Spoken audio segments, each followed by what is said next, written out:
Hello and welcome to easy learning smart learning. आज हम शुरू करने जा रहे हैं FCFS मतलब फर्स्ट कम फर्स्ट सर्व।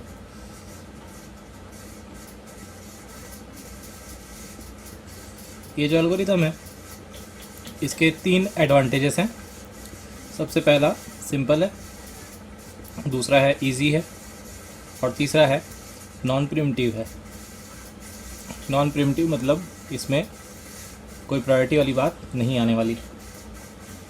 आगे भी इसके बारे में डिटेल हम देखेंगे इसी एल्गोरिथम में। शेड्यूलिंग का ये पहला लेक्चर है जिसमें हम प्रिमिटिव और नॉन प्रिमिटिव शेड्यूलिंग की अलग अलग कैटेगरीज में सबसे पहला एल्गोरिथम देख रहे हैं जो कि नॉन प्रिमिटिव है। इसे समझना बेहद ही आसान है। आप इसके लिए अपने हिसाब से कोई भी एक एग्जांपल ले लें। जैसे मैं यहाँ पे प्रोसेस लूँगा और इसका अराइवल टाइम AT और इसका बर्स्ट टाइम BT, ये 3 चीज़ें आप अपने हिसाब से भी ले सकते हैं। तो जैसे मान लीजिए प्रोसेस P1 है, P2 है और P3 है।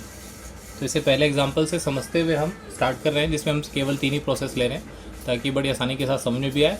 और फिर हम आगे इसमें कुछ ऐसे क्वेश्चंस भी देखेंगे जिसमें अराइवल टाइम नहीं दिया होता है।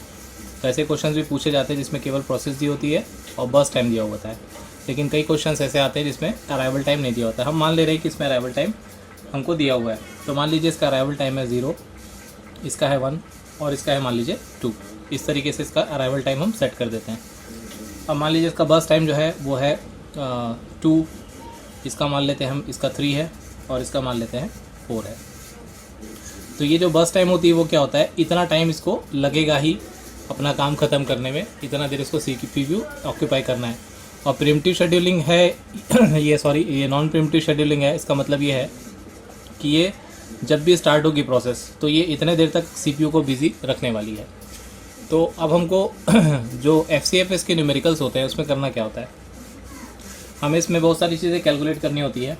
जैसे कि एवरेज इसका टर्न अराउंड टाइम निकालना या फिर एवरेज वेटिंग टाइम निकालना। इसी प्रकार से हम इन सारी चीज़ों को यहाँ पे कैलकुलेट करते जाएंगे और ये सब चीज़ें होंगी गैंट चार्ट की सहायता से। तो गैंट चार्ट क्या होता है, जिसमें हम लोग इन इन्फॉर्मेशंस को एक चार्ट के रूप में प्रदर्शित करते हैं। तो यहाँ पे टोटल 3 ही इन्फॉर्मेशन है, 3 ही प्रोसेस है।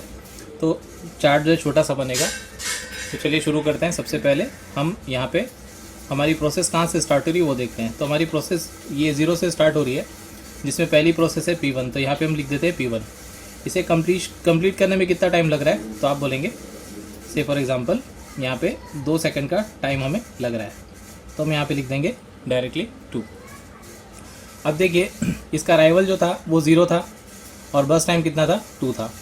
तो ये 2 मिनट है, 2 सेकंड है या 2 घंटे हैं, वो हमें दिया हुआ है तो अच्छी बात है। नहीं दिया हुआ है तो आप इस पर ज़्यादा छोड़ दें, क्योंकि हमको सिर्फ जो यहाँ पे वैल्यूज़ दी हैं उसके आधार पे हमको कैलकुलेशन करना है। तो 2 ये क्या है ये हम नहीं जानते। आप मान सकते हैं कि चलिए 2 मिली सेकेंड है या 2 सेकेंड्स है या 2 मिनट है, जो भी आपका इच्छा हो आप अपने हिसाब से।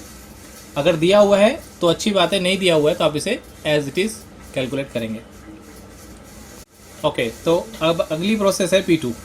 अब हम यहाँ पे P2 तो लिखेंगे, लेकिन इसका अराइवल टाइम पहले चेक कर लेते हैं कितना है। देखिए इसका अराइवल टाइम कितना बोल रहा है, 1 है। तो मान लीजिए यहाँ पे हमारा CPU जो है वो ऑलरेडी मतलब प्रोसेस को लेना स्टार्ट कर चुका है और 2 मिलीसेकंड हो चुके हैं। तो ये प्रोसेस जो है ये क्यू में आ चुकी है। तो ये एक्चुअली में एक तरीके का हमारा रेडी क्यू है। इसे हम लिख देते हैं यहाँ पे। ये हमारी सारी जो प्रोसेस चल रही जा रही है ये किस पे जा रही है, रेडी क्यू से होके आगे बढ़ते जाएंगे।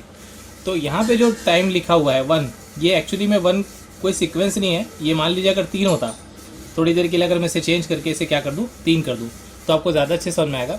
अगर ये 3 लिखा होता तो यहाँ पे देखिए टाइम अभी कितना हुआ है, 2 ही हुआ है।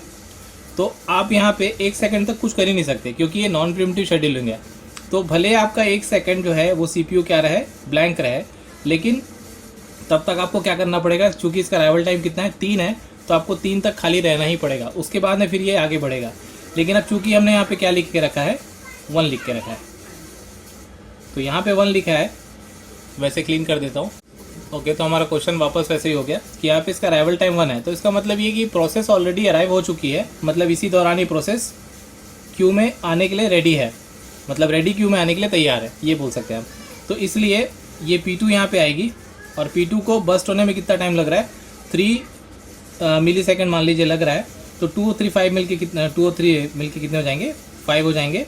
तो ये जो ये P2 प्रोसेस जो है ये कितने सेकंड पे कंप्लीट होगी, 5 सेकंड पे कंप्लीट होगी, ये हम यहाँ पे बोलेंगे। तो इस प्रकार से आपकी जो दूसरी प्रोसेस P2 है वो भी कंप्लीट हो गई। अब आते हैं हम कौन सी प्रोसेस पे, P3 पे। तो P3 का भी अराइवल टाइम यहाँ पे ओके है, ये दूसरे सेकंड पे आ चुकी थी, तो ये भी रेडी है। और इसका बस टाइम कितना लिखा हुआ है, 4 लिखा हुआ है। तो 5 और 4 मिलके कितने हो जाएंगे, 9। तो यहाँ पे P3 आएगा और इस प्रकार से जो 9 होगा वो हमारा फाइनल यहाँ पे टाइम होगा, जिसको हम यहाँ पे लिखेंगे। तो इससे हमारा जो गैंट चार्ट है वो कंप्लीट होगा। अब देखिए इससे हमें इन्फॉर्मेशन क्या क्या मिल रही है उसे हम चार्ट पे लिखते जाएंगे। यहाँ पे हम लिखेंगे CT मतलब क्या है, इसका कंप्लीशन टाइम। ये क्या है, ये इसका बर्स्ट टाइम था, बर्स्ट टाइम, और ये इसका क्या था, अराइवल टाइम। अब आती बारी कंप्लीशन टाइम की। कंप्लीशन टाइम वो होता है कि इस प्रोसेस को कंप्लीट होने में कितना टाइम लगा। तो देखिए यहाँ पे तो सिंपल है कि जितना इसका बर्स्ट टाइम है उतना ही सेकंड में, क्योंकि इसको प्रोसेस जो है आते ही साथ इसको, ये पहली प्रोसेस थी और इसका अराइवल टाइम भी क्या था, 0 था। तो इसको कंप्लीट होने में कितना सेकंड लगा, मिली सेकंड लगा, 2 लगा। तो इसको यहाँ पे हम डायरेक्टली कितना लिख देंगे, 2 लिख देंगे। अब आती P2 की बारी। तो P2 का कंप्लीशन टाइम क्या होगा वो देखते हैं। तो P2 का कंप्लीशन टाइम कितना है, 2 + 3 बराबर कितना हो गया, सीधी सी बात है, यहाँ पे 5 लिखा आएगा। उसके बाद में फिर इसका कंप्लीशन टाइम क्या है, तो वो भी आप देखेंगे यहाँ पे। जैसे 5 और 4 मिलके कितने हो जाएंगे, ये आपको दोनों कॉलम को ऐड करना है, इसको और इसको, तो ये कितना हो जाएगा, 9। तो इस तरीके से ये प्रोसेस भी क्या हो जाएगी, कंप्लीट हो जाएगी। तो हमने यहाँ पे इसका कंप्लीशन टाइम को भी कैलकुलेट कर। नेक्स्ट आते हैं TAT मतलब यहाँ पे मैं लिख देता हूँ turn around time. Turn around time क्या होता है, ये हमने पिछले लेक्चर में ही परिभाषा में देखा था, जब हमने नॉन प्रिमिटिव और प्रिमिटिव शेड्यूलिंग देखा था। टर्न अराउंड टाइम एक बार रिवाइज करा देता हूँ कि वो टाइम होता है कि एक प्रोसेस ने CPU को कितनी देर तक बिजी रखा, दिस इज द क्वेश्चन। तो उसको हम क्या बोलते हैं, टर्न अराउंड टाइम बोलते हैं। तो टर्न अराउंड टाइम का मतलब ये है कि आप यहाँ पे लिखेंगे कि इस प्रोसेस को कितना सेकंड टर्न अराउंड टाइम है, इसका कंप्लीशन होने में कितना टाइम लगा, वो तो 2 सेकंड था। और टर्न मतलब ये कितना देर CPU को बिजी रखा, तो 2 सेकंड इसने क्या किया, बिजी रखा। इसी प्रकार जो आपका प्रोसेस 2 का टर्न अराउंड टाइम है, तो मैं यहाँ पे आपके लिए एक फार्मूला लिख दे रहा हूँ। टर्न अराउंड टाइम एक्चुअल में होता क्या है, कंप्लीशन टाइम को आपको किससे माइनस कर देना है, जो आपका अराइवल टाइम है इससे सीधा सीधा माइनस कर देना है, आपका टर्न अराउंड टाइम निकल जाएगा। जैसे यहाँ पे हमने क्या किया, कंप्लीशन टाइम था 2 मिली सेकंड, अराइवल टाइम था 0, तो 2 - 0 बराबर कितना हो गया, 2। वैसे यहाँ पे कंप्लीशन टाइम कितना है, 5 है, इसका अराइवल टाइम कितना था, 1 था, तो इसका टर्न अराउंड टाइम हो जाएगा 4। इसी प्रकार कंप्लीशन टाइम है 9 और अराइवल टाइम है 2, तो ये 9 - 2 कितना हो जाएगा, 7। तो ये इन सब के क्या है, टर्न अराउंड टाइम हो गए। उसके बाद में फिर आता है नेक्स्ट वेटिंग टाइम। तो इसे मैं यहाँ लिख दे रहा हूँ वेटिंग टाइम, मतलब P1, P2 और P3 को कितना देर वेट करना पड़ा। तो यहाँ पे देखिए P1 को कितनी देर वेट करना पड़ा, इसका आसान से जवाब दे सकते हैं, ये तो सीधा आई और बैठ गई। ओके, तो वेटिंग टाइम को कैसे निकालते हैं, तो वेटिंग टाइम का भी मैं आपको फार्मूला दे देता हूँ। Waiting time is equal to actual में होता है turn around time minus burst time. तो देखिए टर्न अराउंड टाइम कितना है, 2 माइनस बर्स्ट टाइम कितना हो गया, 0। टर्न अराउंड टाइम यहाँ पे कितना है, 4, यहाँ पे 3, क्योंकि 1 सेकंड तक इसको क्या करना पड़ा, वेट करना पड़ा। वैसे यहाँ पे टर्न अराउंड टाइम कितना है, 7, और बर्स्ट टाइम कितना है, 3। तो इस तरीके से आप क्या कैलकुलेट करते हैं, वेटिंग टाइम कैलकुलेट करते हैं। Turn around time 7 - 4 is equal to 3। Okay, अब एक चीज़ और है जिसको आप चाहें तो कैलकुलेट करें, लेकिन नॉर्मली ये नॉन प्रिमिटिव में इस्तेमाल नहीं होती। ये जो प्रिमिटिव एल्गोरिथम्स हम आगे पढ़ेंगे उसमें कंपलसरी ये चीज़ हमको निकालनी पड़ेगी। इसको बोलते हैं रिस्पॉन्स टाइम। रिस्पॉन्स टाइम एक सीधा सा ट्रिक बता रहा हूँ आपको, always equal to waiting time होता है। किसमें, नॉन प्रिमिटिव शेड्यूलिंग में रिस्पॉन्स टाइम और वेटिंग टाइम क्या होता है, एक जैसा होता है, क्योंकि रिस्पॉन्स इसको CPU ने कितनी देर में दिया, इसको हम क्या बोलते हैं, रिस्पॉन्स टाइम बोलते हैं। वेटिंग टाइम मतलब क्या होता है कि कितनी देर उसको वेट करना पड़ा है। तो दोनों अलग अलग चीज़ें, लेकिन नॉन प्रिमिटिव शेड्यूलिंग में रिस्पॉन्स टाइम और वेटिंग टाइम इसलिए इक्वल होती हैं क्योंकि यहाँ पे कोई लड़ाई झगड़ा है ही नहीं। यहाँ पे भाई आपको वेट तो करना ही पड़ेगा, ये वाली बात है। भाई यहाँ पे कोई प्रायोरिटी तो किसी की है ही नहीं, जाहिर सी बात है। तो इसलिए आप चाहें तो डायरेक्टली उठा के क्या कर दें, इन सभी वैल्यूज़ को यहाँ पे रिस्पॉन्स टाइम में लिख दें। लेकिन आप चाहें तो कैलकुलेट करने के लिए क्या कर सकते हैं, आप देख सकते हैं कि रिस्पॉन्स कैसे मिला। जैसे देखिए इसको 0 सेकंड में रिस्पॉन्स मिला, मतलब इसे फर्स्ट जो प्रोसेस थी, ये इसका जो लेफ्ट साइड पे वैल्यू लिखा है, इसको कब रिस्पॉन्स मिला वो यहाँ पे लिखा हुआ है। तो देखिए कितना है, 0।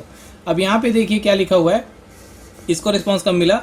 तो ये एक्चुअली में जो इसका अराइवल था, फर्स्ट पे अराइव हो गई थी और इसको फर्स्ट पे ही हम क्या कर दिए थे, यहाँ पे बिठा दिए थे। तो एक्चुअली में जो अराइवल टाइम है उसी टाइम पे इसको क्या मिल गया था, रिस्पॉन्स मिल गया था। और वेटिंग टाइम मतलब क्या होता है, टर्न अराउंड टाइम। तो यहाँ पे टर्न अराउंड टाइम कितना है, 4 है, और यहाँ पे बर्स्ट टाइम कितना है, 3 है। लेकिन इसका अराइवल टाइम कितना था, 1 सेकंड था। तो इसलिए इसको भी रिस्पॉन्स कब मिल गया, फर्स्ट सेकंड पे ही रिस्पॉन्स तो मिल गया था, इसको हमने क्यू में लगा दिया था। तो इसलिए इन दोनों चीज़ों से साबित होता है। तीसरा भी देख लीजिए, जैसे इसको 3 सेकंड वेटिंग क्यों करना पड़ा, क्योंकि टर्न अराउंड टाइम इसका 7 है, बर्स्ट टाइम इसका 4 है। और यहाँ पे देखिए इसका रिस्पॉन्स टाइम कितना है, ये तीसरी प्रोसेस का यहाँ पे वैल्यू लिखा हुआ है 5, है ना। लेकिन एक्चुअली में 2 + 3 का आप डिफरेंस निकालेंगे, 5 - 2 करेंगे तो यहाँ पे कितना आएगा, 3। मतलब इसको रिस्पॉन्स कब मिल गया था, तीसरे सेकंड पे ही मिल गया था, इसलिए ये भी कितना आएगा, 3 ही आएगा। तो इस तरीके से आप रिस्पॉन्स टाइम और वेटिंग टाइम जो है ऑलवेज क्या होते हैं, इक्वल होते हैं। तो ये था आपका एग्जाम्पल FCFS का, बहुत ही सिंपल तरीके से। अगले लेक्चर पे हम ये देखेंगे कि आपका जो FCFS, जिसमें क्वेश्चन में कभी कभी आपको प्रोसेस दिए होंगे और केवल बर्स्ट टाइम दिया होगा, तो इस प्रकार के क्वेश्चन को बिना अराइवल टाइम के हम कैसे सॉल्व करते हैं, ये हम अगले लेक्चर में FCFS में देखेंगे। तो अगर आपको ये लेक्चर पसंद आया हो तो कृपया लाइक बटन दबाएं, और अगर आपको कोई डाउट हो तो कृपया पूछ लें। कोई क्वेश्चन अगर आपको लगता है कि पूछने लायक हो तो ज़रूर पूछें, उसे ज़रूर सॉल्व करेंगे। Thank you very much, see you on the next lecture.